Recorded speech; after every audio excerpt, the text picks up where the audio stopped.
Hello, hello, guys. It says we are live. It is Thursday, October 29th. I am here in sunny Southern California.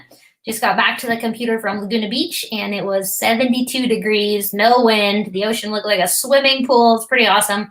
So I hope you guys are having an awesome day just like I am. But today we are joined by Kristen Meyer.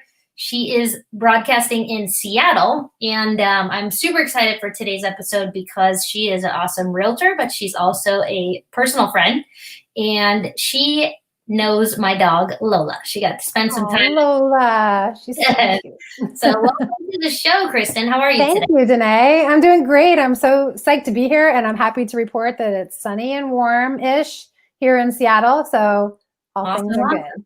Well, I guess on the negative side, we do have the fires here in Southern California, so we do have some unhealthy air quality right now, but my understanding is the fires are getting better, so that's all we can hope for is getting those fires out. So, well, welcome to the show. I want you to introduce yourself. I will kick it off by just introducing myself. If you haven't seen the show, my name is Danae Aballi. I'm a realtor here in Orange County, California, and Kristen is from Seattle, Washington. She is an amazing agent herself, but she's also a business owner and a team leader, and she's got a really awesome organization and team of people that she works with as well. So she's actually a managing broker. But introduce yourself. Tell us where you came from, where you grew up, how long you've been selling real estate. Yeah, so I grew up in New Jersey, so all the way on the other side of this planet. And in my past life prior to real estate, so I've been doing real estate now for almost 17 years, I worked in the music business. So I had gone to college in North Carolina, and I was really into music, and I started interning at independent record labels there, and I got a job there out of college. And as a result, I got my dream job in Seattle, which was doing radio promotion for Sub Pop Records here. So Sub Pop is most known for being the label that discovered Nirvana, put out their first record. A lot of the bands that during the 90s were really kind of part of the Seattle scene. So I literally moved to Seattle for grunge and in the 90s. So I had a great time here working at Sub Pop for about 8 years, and then got into real estate after that. So I never really meant to live in Seattle, and I think this happens to a lot of people where they come here and it's like, oh, okay, I'll go to Seattle for a couple of years, do this thing, and then you fall in love. It's such an awesome, awesome place to live. So. Oh, that's such a great story. So 17 years later and you're still there. Yep. And you're like all of us, you can choose to live anywhere you want and you choose to be there. So that alone is a great testimonial for the Pacific Northwest. I will tell you my experience with the Pacific Northwest. It is the only place on the planet that I guess makes me so excited in that you have both oceans and mountains. It's two of the most beautiful places or things on the planet blended in one, and it's just gorgeous. So I've always had a really good time visiting up there. And fun fact is I have been born and raised in Southern California. I've lived here most of my life, but 1 year and 1 year only, I lived out of state, and it was in Washington. So I was right on the Puget Sound. I was only 1 year old, and then right back to Southern California. But I think the reason my parents went up there was similar to your story. It was for a job opportunity. And I know that they talked a lot about the hiking and the fishing and just sort of enjoying the nature. And certainly in Southern California, we have our opportunity for that as well, but nothing quite like the Pacific Northwest. So yeah, excited to talk to you today. Yeah, so next time you come up here, you got to bring Lola. Yes. And revisit your roots. Yes, absolutely. Well, so let's talk. We are going to talk about real estate. I always love kicking off the show with the numbers. One of the reasons people move out of state is for affordability. And because you're on the coast, you may not be as cheap as, let's say, Kansas, but I know there's probably a little bit more affordability in your area than here. So here in Orange County, I've tracked the median home price, which is a single family home, closed out in September for $905,000, and the median condo price was $570,000. That puts our median price per square foot at $436 price per square foot. So how does that compare to your Seattle market?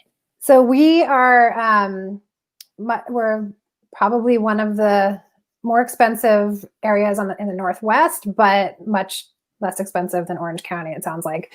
Our median single family home price in King County, which is the county that encompasses Seattle and also the east side. We'll talk a little bit about that. So Bellevue, Redmond, which is where Microsoft started. So the full King County area is 753. So the median single family home is 753,000, and the median condo sales price is 450. Okay. So it's more affordable than Orange County, perhaps a little more expensive if you were coming from, let's say, Riverside County, which is inland from me.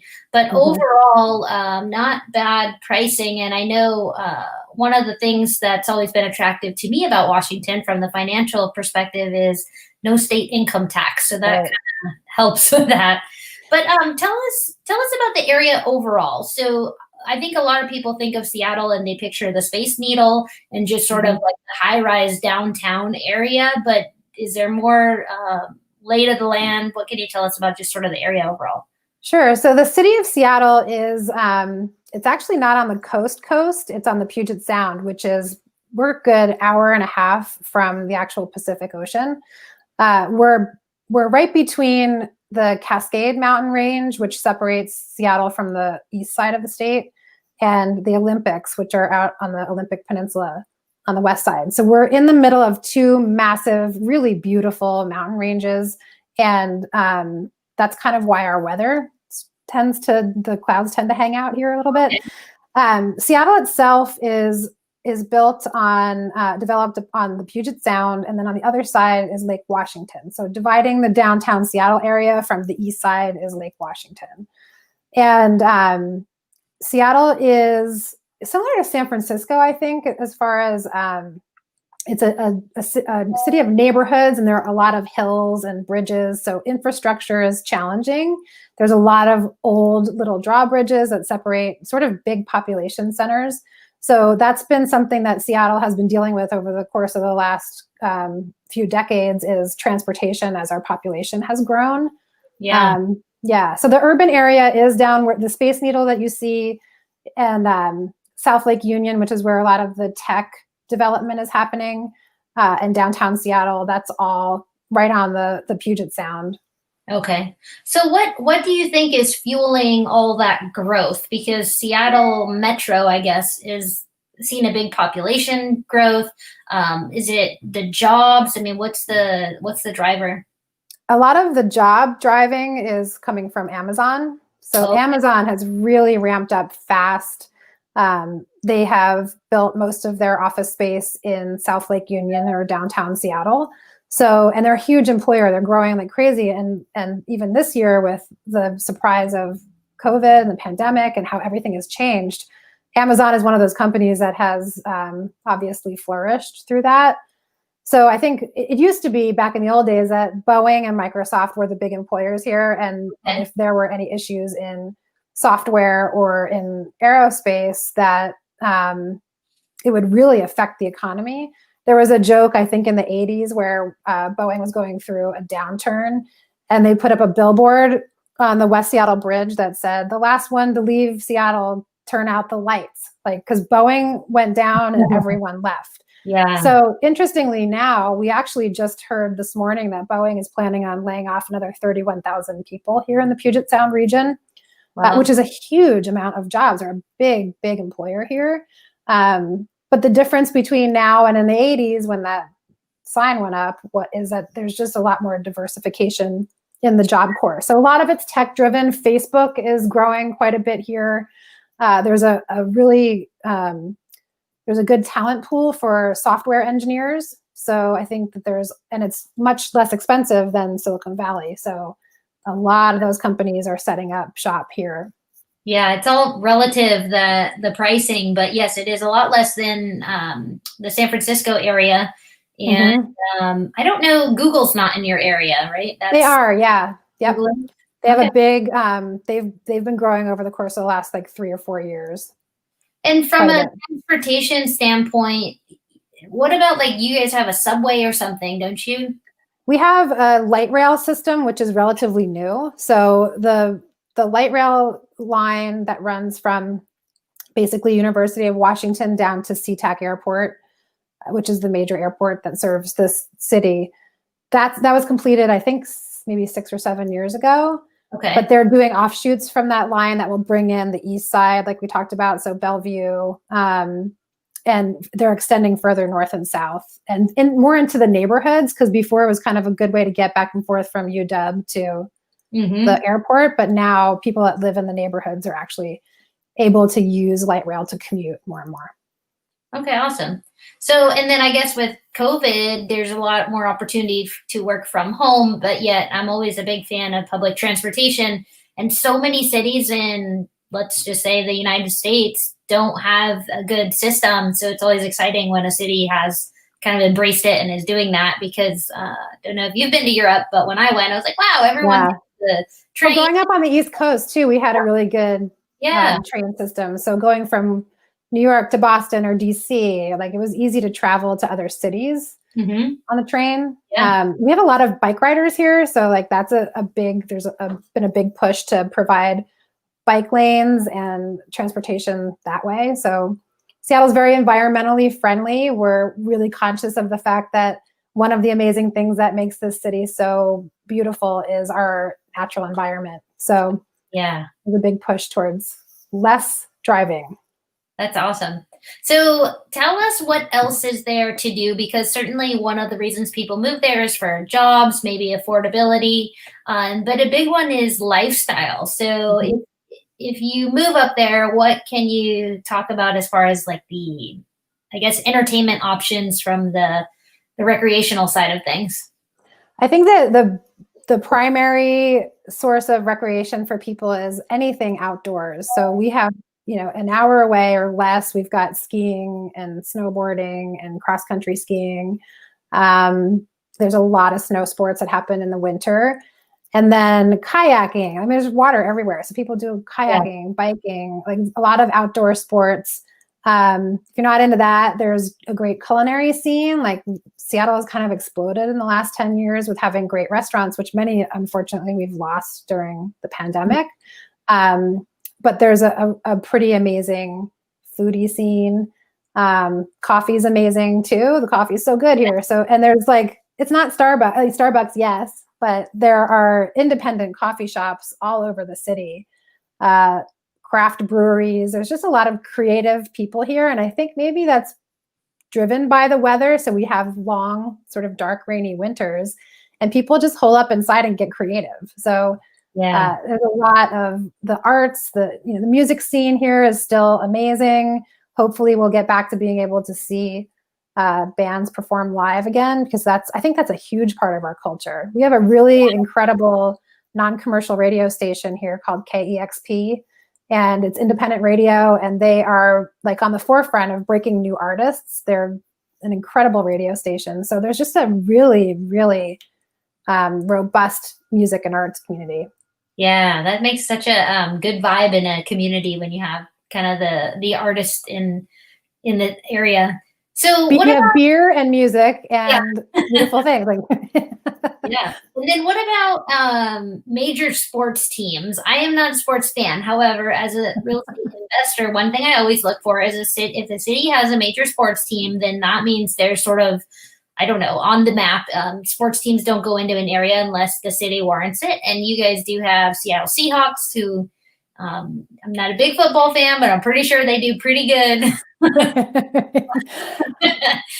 We have a lot going on. So the Seattle Storm won the WNBA championship this year. I think it's the second or third time that they've done that. So they're incredible.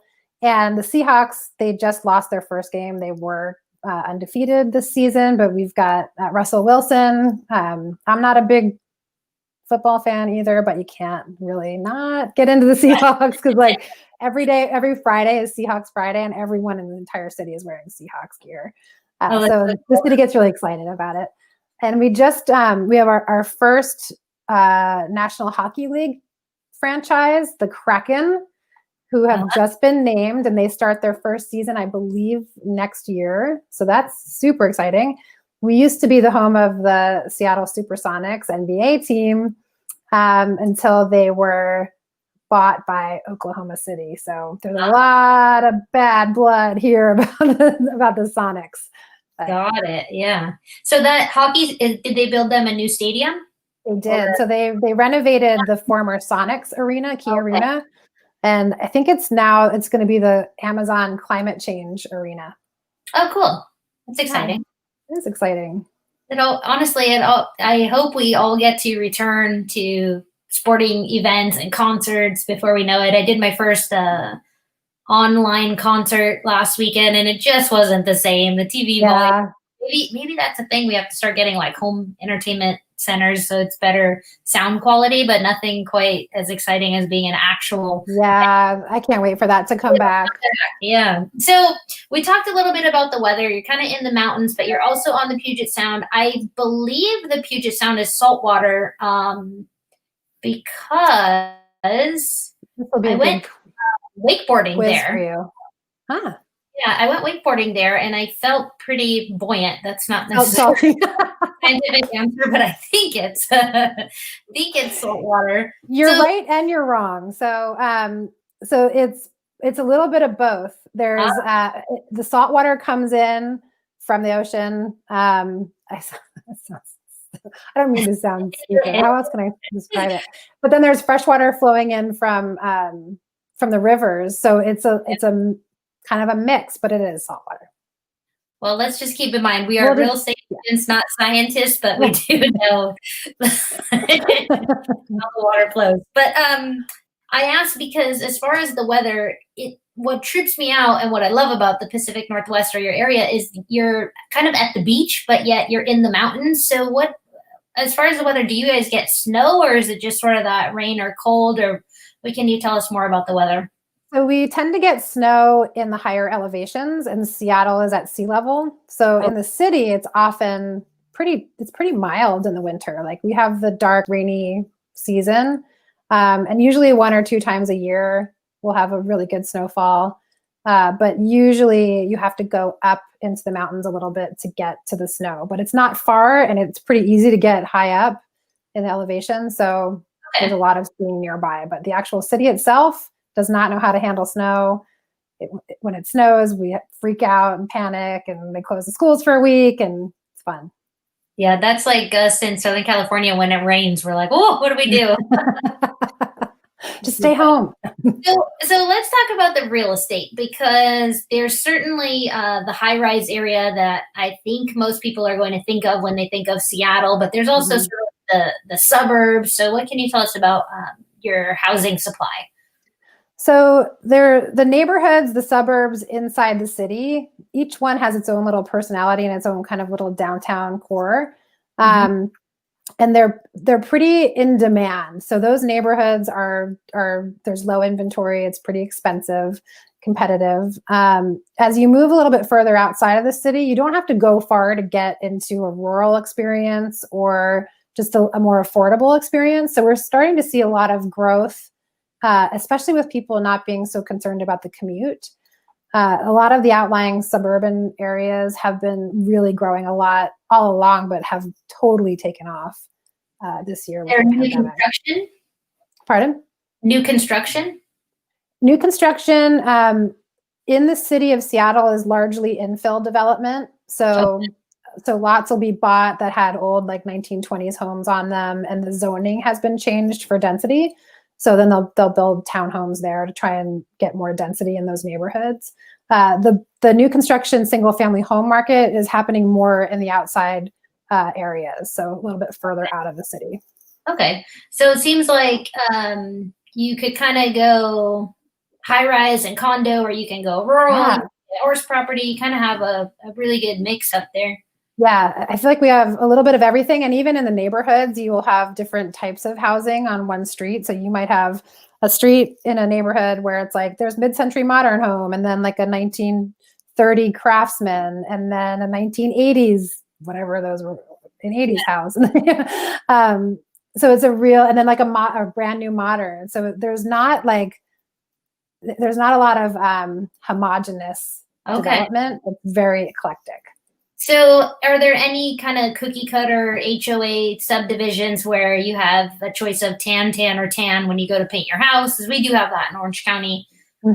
It's more like sage, or gray, like which version of gray?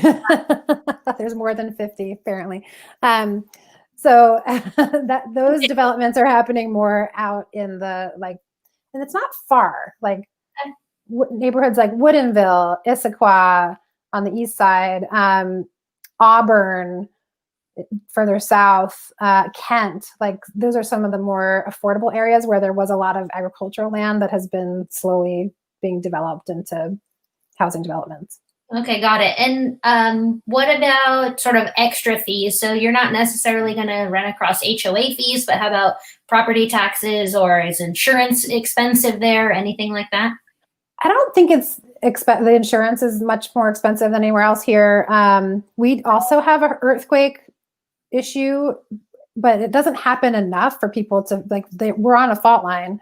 So earthquake insurance is a thing, but we haven't had actually many earthquakes, so we forget. Okay. But that's like an additional coverage. So homeowners insurance seems pretty affordable here. The property taxes are going to be around maybe 1.5% for new construction.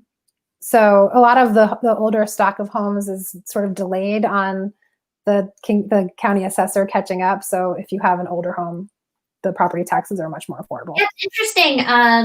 California is about 1.25% property tax. That's kind of our average, depending on, as you know, neighborhoods. But I did an interview with a guy in Texas. He was San Antonio, Texas. And because Texas has no state income tax, they felt like they have to charge double or triple on the property tax because they don't have the opportunity to collect state income tax. So I'm actually surprised that because you don't have state income tax, your property tax is actually fairly low. Well, there is a real estate excise tax that's paid by sellers at closing. I don't know if you have that in California. Do you have an excise tax? We do. We have they call it transfer tax, but there's a one-time fee to transfer property. Okay. So we have that, and it can be close to like almost 2% of the sales price. Okay. So I think we have higher excise taxes, which helps make up for that loss of state revenue from income taxes. Awesome. And our sales tax is high. I think it's like 10%.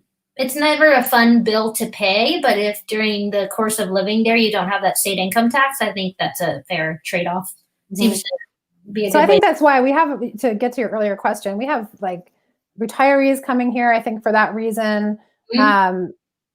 It's kind of a city that is attractive to millennials. It's attractive to people that are raising families because it's so livable. It's kind of like a little bit of everything for everyone. So, Californians some are moving out of the state. Number one was, I believe, Arizona. Number two was Texas.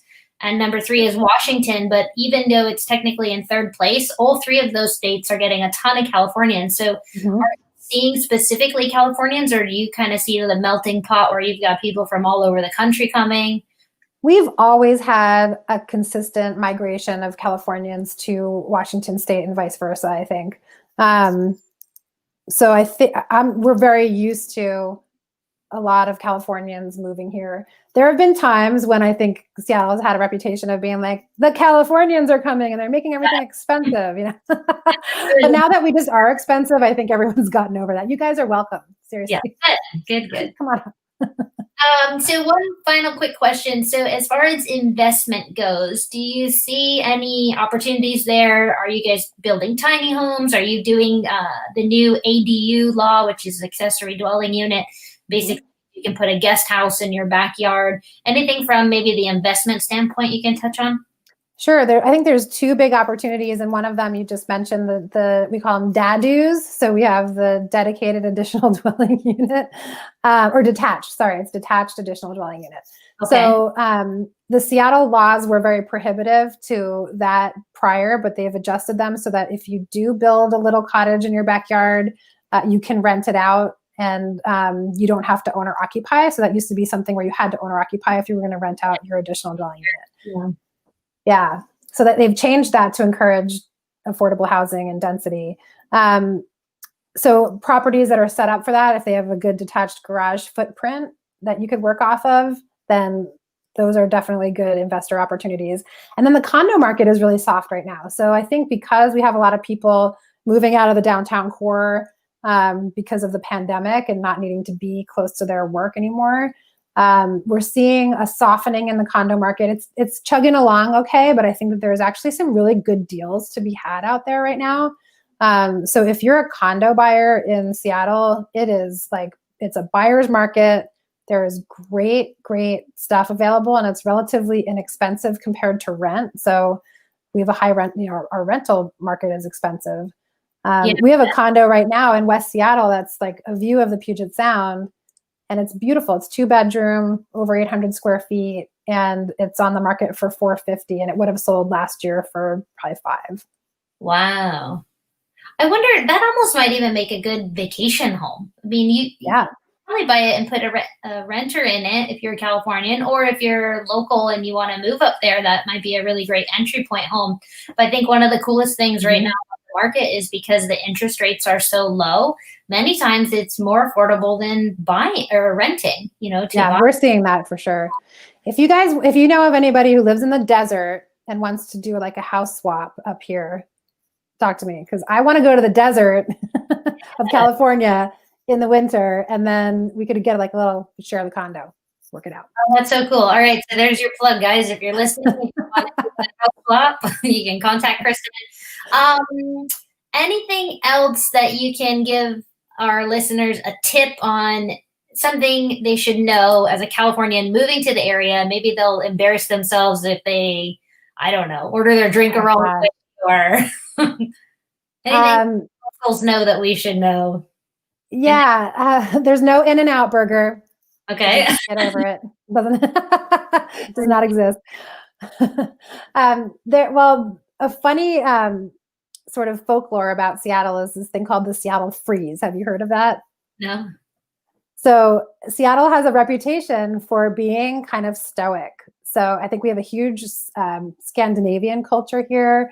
And the weather, people kind of tend to hibernate with their posse. There's sometimes, I think it's hard for newcomers to Seattle to make friends. And there's a kind of this like thing where you meet people and you think you're going to be best friends, and then you never hear from them again. So it's called the Seattle Freeze. And it's kind of true, but you just have to like give people a little bit more, like they need a little more pushing. But I think people here are very genuine and very authentic, and super kind and open. So don't believe the hype. That's awesome. That's good to know. I'm going to display your contact info. If you guys are watching on Facebook or YouTube, you can contact Kristen. Her website is kristen.sweetlivingrealty.com. And Kristen is very much like me in that we love talking real estate. So if I can help you in Orange County or Southern California, you're welcome to call me anytime, and I'm certain that she would welcome your calls as well. In addition to, she is shopping for a Palm Desert home. Reach out to her, but it's been a lot of fun. Anything else before we sign off? No, thank you so much for having me today. It's nice to see you again and to talk real estate, because I think we do have a lot of people that are considering a move back and forth from Washington to California. So we can help you out. Absolutely. West Coast is the best coast. That's right. Listeners, but all right, guys, have an awesome one. Bye. Thanks, Danae.